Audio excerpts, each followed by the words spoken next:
আমি সূরা ফাতিহাটা বাংলায় এত দ্রুত বলতে পারবো, আপনি এত দ্রুত আরবিতে বলতে পারবেন না। আমি একটু বলি, তাহলে হাসবে না। সমস্ত প্রসঙ্গে বিশ্ব জগতের প্রতিপালক আল্লাহরই যিনি পরম করুণা পরম বিচার দিন মার্গাম, তোমার প্রসঙ্গে তোমার সাহায্য প্রতি আমাদের চালিত করে সঠিক পথে তাদের পথে যাদেরকে তোমার দান করেছে, যারা তোমার রসপতি দানের পথ রয়েছে। আমি আল্লাহু আকবার। Does it mean what we are doing? ধুমধাম কি আওয়াজ করছি, মানি আছে কোনো? কিন্তু সূরা ফাতিহার অনুবাদটা কি? চোখে জল চলে আসে। আমি যদি বলি, বিতাড়িত শয়তানের প্ররোচনা হতে আল্লাহ তাআলার কাছে আশ্রয় প্রার্থনা করছি।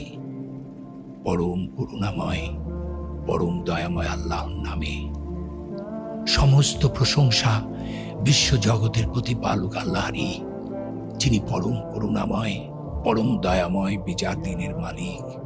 আমরা তোমারই উপাসনা করি, তোমারই সাহায্য প্রার্থনা করি।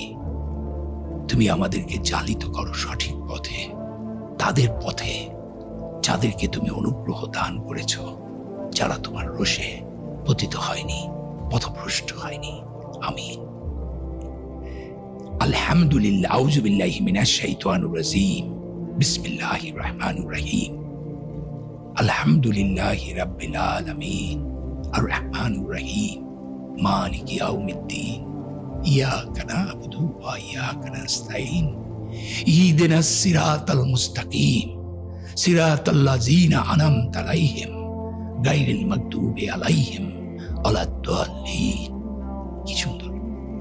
আমি এখন যেটা আরবিতে পড়লাম, আমি প্রত্যেকটা ওয়ার্ড বুঝি, যে কারণে আমি এটা কি। এবং দেখেন সূরা ফাতিহাটা আমার দিয়ে বলা আছে, আমি নাই। আমার মানে হচ্ছে আমি আল্লাহর নবীর উম্মত হিসাবে সমগ্র মুসলমানদের প্রতিনিধিত্ব করে, কিন্তু মুসলমানদের হয়ে কিন্তু আল্লাহর কাছে প্রার্থনা করছি। সো সূরা ফাতিহাটা যদি না বুঝি, আমি আমার যেটা মনে হয়, ভালো অনুবাদগুলো মুখস্থ করা উচিত।